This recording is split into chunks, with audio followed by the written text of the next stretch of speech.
Hello guys, welcome to our YouTube channel. तो West Indies जो है वो कर रही है इस समय साउथ अफ्रीका का टूर। और कल जो फर्स्ट ओडीआई होने वाला था वो हो चुका है अबंडन बारिश की वजह से। और उस मैच में हमने देखा कि टॉस भी नहीं हुआ था क्योंकि बारिश काफ़ी ज़्यादा थी। और आज इस वीडियो में हम बात करने वाले हैं सेकेंड ओडीआई के बारे में। तो पहला तो हो चुका है अबंडन, अब देखते हैं सेकेंड ओडीआई में अगर मैं बात करूँ तो बारिश के हल्के फुल्के थोड़े से चांस रहेंगे, यानी कि 5 से 10% बारिश के चांसेस हैं फिलहाल। और जैसा भी अपडेट होगा वो आपको मिल जाएगा टेलीग्राम चैनल पर, तो उसके लिए हमारा टेलीग्राम चैनल ज्वाइन कर लेना दोस्तों। तो ये जो सेकेंड ओडीआई है वो 18 मार्च को 4:30 बजे शाम को खेला जाएगा बफेलो पार्क साउथ अफ्रीका में। ठीक है, तो साउथ अफ्रीका का रहने वाला है होम ग्राउंड और कहीं ना कहीं इसका बेनिफिट साउथ अफ्रीका डेफिनेटली उठाने वाली है। तो चलिए इस वीडियो की अगर मैं बात करूं तो इस वीडियो में मैं आपके साथ बहुत सारी डिटेल्स लेकर आई हूं जो मैं शेयर करने वाली हूं। जैसे कि पिच रिपोर्ट बात करेंगे बफेलो पार्क की, कैसी है पिच रिपोर्ट, पेसर्स को सपोर्ट करती है या फिर स्पिनर्स को। साथ ही वेदर रिपोर्ट्स जानेंगे, दोनों ही टीम्स के लास्ट मैचेस जानेंगे, हेड टू हेड क्या रहे हैं, टीम एनालिसिस क्या है, और साथ ही team comparison, playing 11, dream 11, toss prediction और विनिंग प्रिडिक्शन की भी बात करेंगे। तो अगर आप हमारे चैनल पर नए हैं तो आप हमारे चैनल को सब्सक्राइब कर लीजिएगा, वीडियो अच्छी लगे तो लाइक कर देना। और साथ ही मैं आपको बता दूं कि जो पीएसएल सीरीज़ चल रही है फाइनल पे पहुंच चुकी है और हमारा जिस पे पीएसएल का 15 लाख का प्रॉफिट अर्न करने का टारगेट था उसमें हमने काफ़ी अच्छा प्रॉफिट अर्न कर लिया है।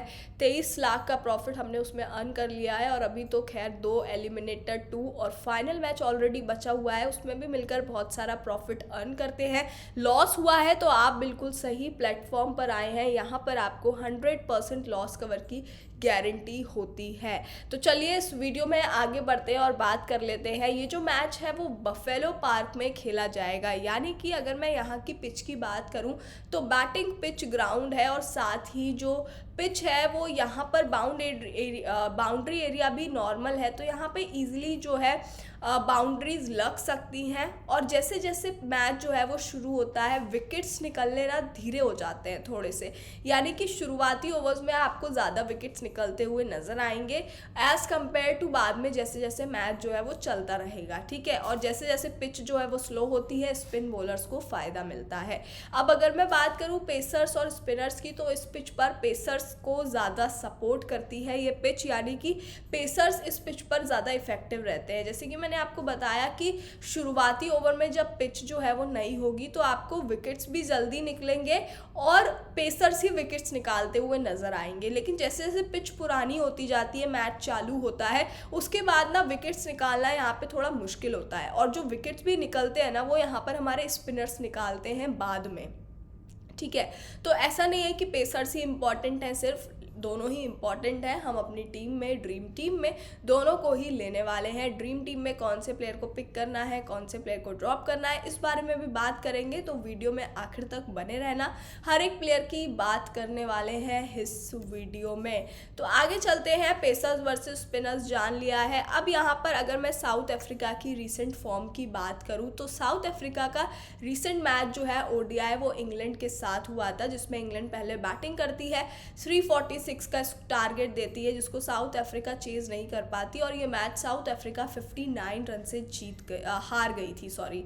ठीक है, उससे पहले इंग्लैंड के साथ ही होता है और यहाँ पर इंग्लैंड पहले बैटिंग करती है, 342 का टारगेट देती है और यहाँ पर साउथ अफ्रीका चेस कर लेती है, 347 बना देती है और ये मैच जो है वो साउथ अफ्रीका 5 विकेट से जीत जाती है।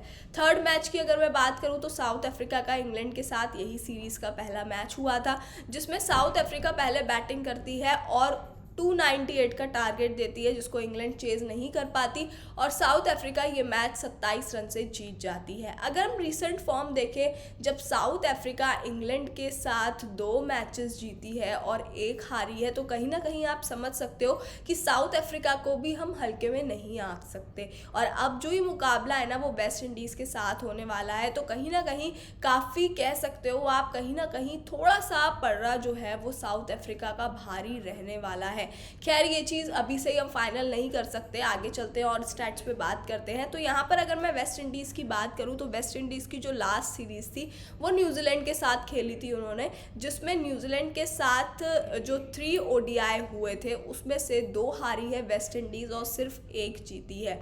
तो यहाँ से आपको थोड़ा बहुत समझ में आ गया होगा कि कौन सी टीम यहाँ पर थोड़ी सी स्ट्रॉन्ग पड़ने वाली है। अगर मैं लास्ट मैच की बात करूँ तो वेस्ट इंडीज़ के साथ न्यूजीलैंड का होता है, जिसमें वेस्ट इंडीज़ पहले बैटिंग करती है, 301 का टारगेट देती है, जिसको न्यूजीलैंड जो है वो चेज़ कर लेती है और वेस्ट इंडीज़ 5 विकेट से ये मैच हार जाती है।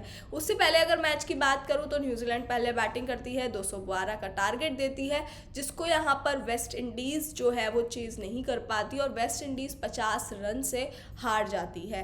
थर्ड मैच की बात करूं तो न्यूजीलैंड पहले बैटिंग करती है, 190 का टारगेट देती है और वेस्ट इंडीज़ इस टारगेट को चेज़ कर देती है और ये मैच वेस्ट इंडीज़ 5 विकेट से जीत गई थी। यानी कि आप देख सकते हो कि पहले अगर वेस्ट इंडीज़ बैटिंग करती है तो आपको 250 से 300 तक का स्कोर बनाया है लास्ट मैच में और इतना बनाने की कैपेसिटी रखती है। बट चेजिंग में अगर आप देखोगे ना तो इनसे 200 और 190 भी चेज नहीं हुआ है ना।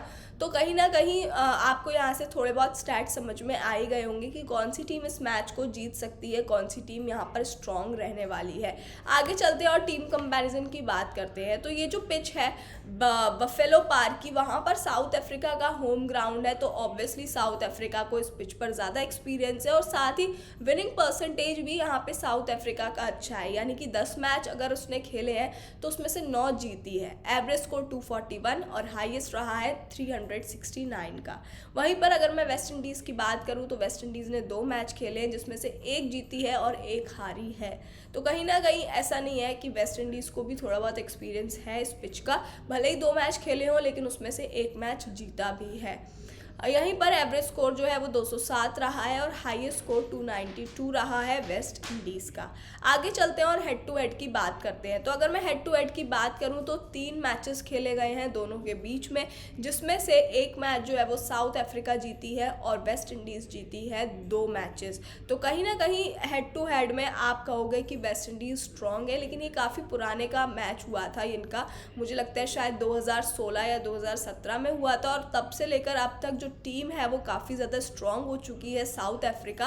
और कहीं ना कहीं आप इनकी रिसेंट फॉर्म देखोगे तो उससे आपको समझ में आ ही गया होगा, जो मैंने आपको बताया, जो साउथ अफ्रीका की सीरीज़ होती है इंग्लैंड के साथ, जिसमें वो 3 मैच में से 2 जो है वो 2 जीतती है और 1 हारती है। वहीं वेस्ट इंडीज़ की जो न्यूजीलैंड के साथ होती है उसमें वेस्ट इंडीज़ सिर्फ 1 ही जीतती है और 2 हारती है।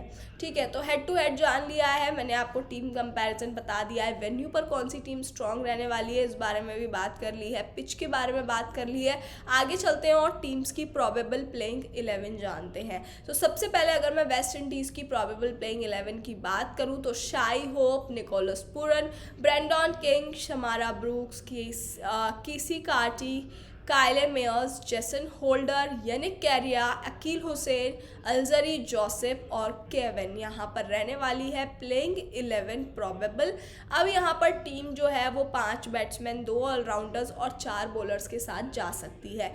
अगर कोई टीम चेंजेस करती है तो वो आपको अपडेट कर दिया जाएगा और उसके लिए आपको डिस्क्रिप्शन में लिंक दिया गया है टेलीग्राम चैनल का, जाकर ज्वाइन कर लेना है। ठीक है, तो अब बात कर लेते हैं हर एक प्लेयर के बारे में। तो अगर मैं वेस्ट इंडीज़ से बात करूं, सबसे पहले शाई होप जो मोस्टली ओपनिंग करते हुए नज़र आते हैं, तो इनका परफॉर्मेंस भी ठीक रहा है लास्ट मैच में, लेकिन हाँ ठीक है, ठीक खेल लेते हैं, ऐसा नहीं कहेंगे कि बहुत अच्छा कर दे रहे हैं। एवरेज रन्स आपको बनाकर दे देते हैं निकोलस और शाई होप दोनों की पार्टनरशिप में। और वहीं पर ब्रेंडन किंग की बात करूं तो राइट हैंड बैट्समैन है, इसमें भी आप देख सकते हो कि ठीक है, एवरेज रन्स यहां पर इन्होंने बनाकर दे दिए हैं। उसके बाद शमार ब्रूक्स की अगर मैं बात करूं तो right hand batsman last 2 matches से तो कुछ भी नहीं कर रहे हैं। केसी कार्टी की बात की जाए तो लास्ट मैच में फिर भी 34 बॉलों में 36 रन बना दिए थे, मतलब ये ठीक है यहाँ पर, बट केसी कार्टी जो है ना वो आपको समारा के ऑप्शन में मतलब उससे ज़्यादा बेटर रहेंगे। तो आप अपनी टीम टीम में उनको पिक कर सकते हो।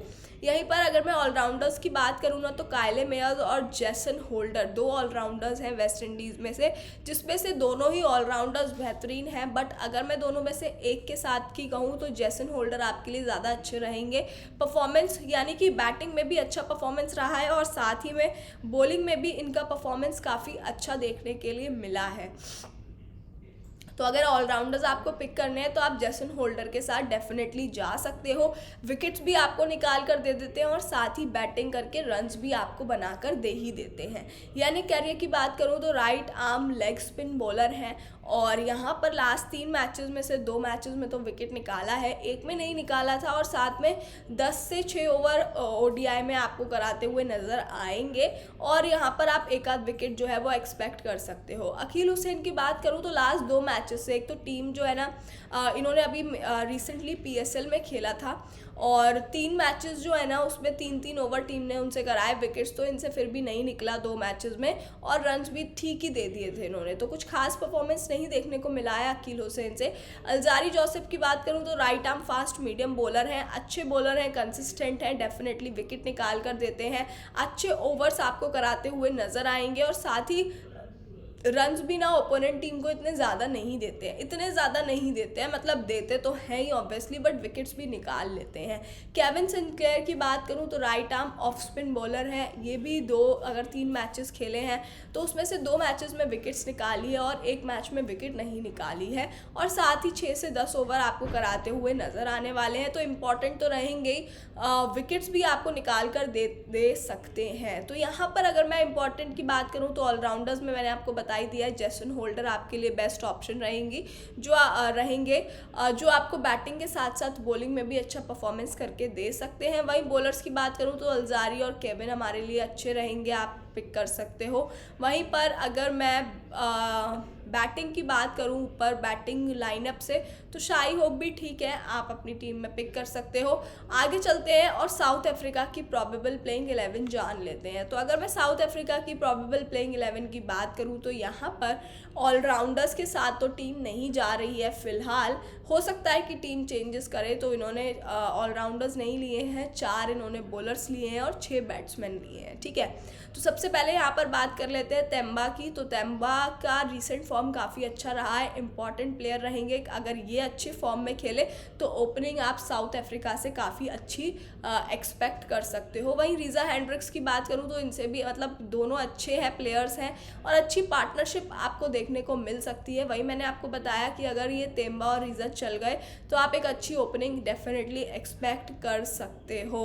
वेंडर डसन की अगर मैं बात करूँ तो इनसे कुछ खास परफॉर्मेंस अभी इन्होंने रिसेंटली पीएसएल में खेला है और उसमें कुछ खास नहीं कर रहे हैं, मतलब 20 बॉलों में 22 रन, किसी में तो शुरुआती 3 से 6 बॉलों में ही आउट हो गए हैं। एडन मार्करम की बात करूं तो राइट हैंड बैट्समैन है, ये भी इंपॉर्टेंट रहेंगे, काफ़ी अच्छा परफॉर्मेंस इनसे देखने के लिए मिलता है, आंखें बंद करके इनको अपनी टीम में ज़रूर पिक कर लेना। हैंड्रिच क्लैसन की बात करूँ तो यहाँ से भी इनका एवरेज परफॉर्मेंस है, ये है कि 40 बॉल तक खेल लेते हैं, 35-40 बॉल, और भले ही उसमें उतने रन्स ना आए बट हाँ उनको काफ़ी अच्छे से पता है कि पिच पर लंबे समय तक कैसे टिकना है, बॉलर्स को कैसे फेस करना है।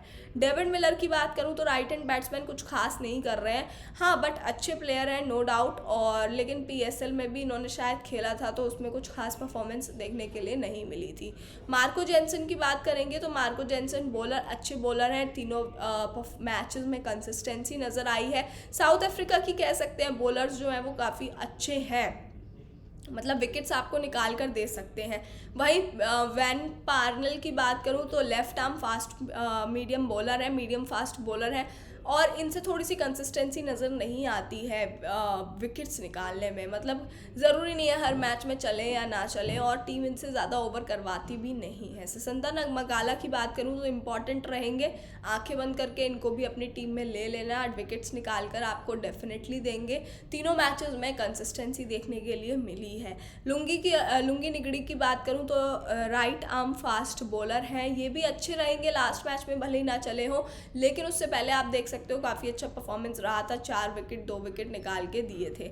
तब राइस शमशी की बात करूँ तो left arm China man bowler है ये भी इंपॉर्टेंट रहेंगे और साउथ अफ्रीका के लिए आप सेफ पिक रहेंगे और आप पिक कर सकते हो बिल्कुल। तीनों मैचेस से कंसिस्टेंट नज़र आए हैं, विकेट्स भी इन्होंने निकाले ही हैं, तो आप अपनी टीम में इनको पिक कर सकते हो। आगे चलते हैं, दोनों ही टीम्स की प्रोबेबल प्लेइंग 11 जान ली है। अब बात कर लेते हैं यहाँ पर टॉस प्रेडिक्शन की। तो जैसा कि मैंने आपको बताया कि यहाँ पर इस पिच पर बैटिंग फर्स्ट करने वाली टीम 30 मैचेस जीती है और बैटिंग सेकंड करने वाली टीम 50 मैचेस जीती है, ठीक है। और यहाँ पर ड्रॉ होने के 20% चांसेस होते ही हैं, ठीक है। फर्स्ट इनिंग का स्कोर 198 रहा है, सेकंड इनिंग का 165 रहता है यहाँ पर। अब आ जाते हैं कि कौन से प्लेयर्स को आपको अपनी टीम में पिक करना है, कौन से प्लेयर्स को आपको ड्रॉप करना है। तो यहाँ पर मैं आपको बता दूँ कि आप को सेफ पिक्स जो आपके लिए रहेंगे उन पर बात कर लेते हैं। आप उनको अपनी टीम में डेफिनेटली पिक कर सकते हो। वहीं पर अगर मैं विकेट कीपर की बात करूं तो यहाँ पर हेनरिच क्लासन रहेंगे आपके लिए इम्पॉर्टेंट। आप एज अ विकेट कीपर अपनी टीम में हेनरिच को ले सकते हो, अच्छा ऑप्शन रहेगा। वहीं अगर बैट्समैन की बात करूं तो 4 बैट्समैन हमने लिए हैं, वेंडर डसन, तेम्बा और शाई होप, ब्रेंडॉन किंग आपके लिए अच्छे ऑप्शन रहने वाले हैं। तो 4 बैट्समैन के साथ आप जा सकते हो। वहीं वेंडर डसन से आपको अच्छा परफॉर्मेंस मैच में देखने के लिए मिल सकता है और हमने बनाया है इनको अपनी टीम का कैप्टन, तो इम्पॉर्टेंट रहेंगे इस मैच में और आप एक अच्छा परफॉर्मेंस एक्सपेक्ट कर सकते हो। भले ही PSL में इतना अच्छा परफॉर्मेंस ना देखने को मिला हो, बट ODI प्लेयर काफ़ी अच्छे हैं, इम्पॉर्टेंट रहेंगे। ऑलराउंडर्स की बात करूँ तो एडन मार्करम और जेसन होल्डर आपके लिए बेस्ट है। जैसे कि मैंने आपको बताया, जेसन होल्डर बैटिंग से भी आपको कर देते हैं टीम को और साथ ही बॉलिंग करके विकेट्स भी आपको निकाल कर देते हैं। एडन मार्करम दोनों ही इंपॉर्टेंट रहेंगे। ऑलराउंडर्स डेफिनेटली अपनी टीम में आप रख सकते हो। बॉलर्स की अगर मैं बात करूं तो लुंगी निगड़ी और जोसेफ अलजारी जोसेफ, तब राइस शमशी और सिसंदा मंगाला इम्पॉर्टेंट रहेंगे। साथ ही सिसंदा मंगाला को हमने बनाया अपनी टीम में वाइस कैप्टन, तो आप अपनी टीम में भी वाइस कैप्टन बना सकते हो। इम्पॉर्टेंट प्लेयर्स मैंने आपको बता दिए हैं जिनको आप अपनी टीम में पिक कर सकते हो और बहुत सारा प्रॉफिट अर्न कर सकते हो, ठीक है। तो इस वीडियो में मैंने आपको दोनों ही टीम्स की रीसेंट फॉर्म बता दी है। जिस तरीके से लास्ट साउथ अफ्रीका ने लास्ट अपनी जो मैच ODI सीरीज़ है वो इंग्लैंड के साथ खेली थी और वेस्ट इंडीज़ ने अपनी लास्ट सीरीज़ जो है ODI की वो न्यूजीलैंड के साथ जीती थी। विनिंग परसेंटेज हमने जान लिए हैं, वेन्यू पर क्या एक्सपीरियंस है। साउथ अफ्रीका का होम ग्राउंड है तो कहीं ना कहीं फ़ायदा तो साउथ अफ्रीका को मिलने वाला है। और वहीं पर अगर मैं वेस्ट इंडीज़ की बात करूं तो वेस्ट इंडीज़ ने भी इस पिच पर 2 मैचेस खेले हुए हैं जिसमें से 1 जीती है और 1 हारी है।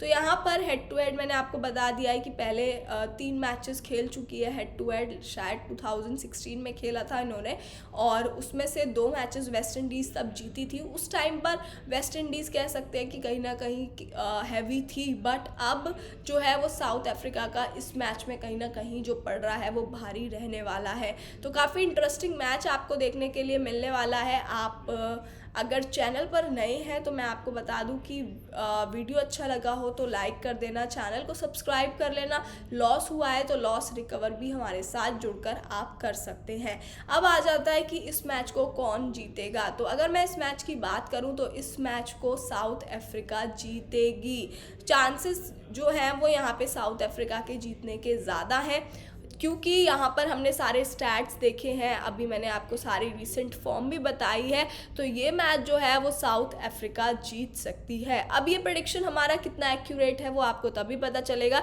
जब आप हमारे साथ टेलीग्राम चैनल पर जुड़ेंगे और मैं चाहूँगी कि आप हमारे साथ जुड़े और बहुत सारा मिलकर प्रॉफिट अर्न करें। प्रॉफिट अर्न करने के साथ साथ अगर आपको लॉस हुआ है तो वो भी हमारे चैनल पर रिकवर कराया जाता है। तो बिल्कुल भी चांस मिस मत करना प्रॉफिट अर्न करने का। लॉस हुआ है तो लॉस रिकवरी हो जाएगी हमारे चैनल पर। लाइव में जुड़ना है आपको, क्रिकेट एक्सपर्ट्स आपके साथ जुड़ते हैं जो आपको बेहतरीन एडवाइसेस देते हैं जो आपको कहीं और नहीं मिलने वाला है, क्योंकि कोई भी आपके साथ पूरे मैच में लाइव नहीं बैठेगा, कोई आपको लाइव गाइडेंस नहीं देगा, बट हमारे यहाँ PSL में हमारे साथ आपके साथ लाइव क्रिकेट एक्सपर्ट्स जुड़ते हैं जो आपको time to time full entries sessions बताते हैं और बहुत सारा हम और हमारे यूज़र्स भी प्रॉफिट अर्न करते हैं। तो वीडियो अच्छा लगा हो तो लाइक कर देना, चैनल को सब्सक्राइब कर लेना, डिस्क्रिप्शन में लिंक दिया गया है, जाकर हमारा टेलीग्राम चैनल ज्वाइन कर लेना।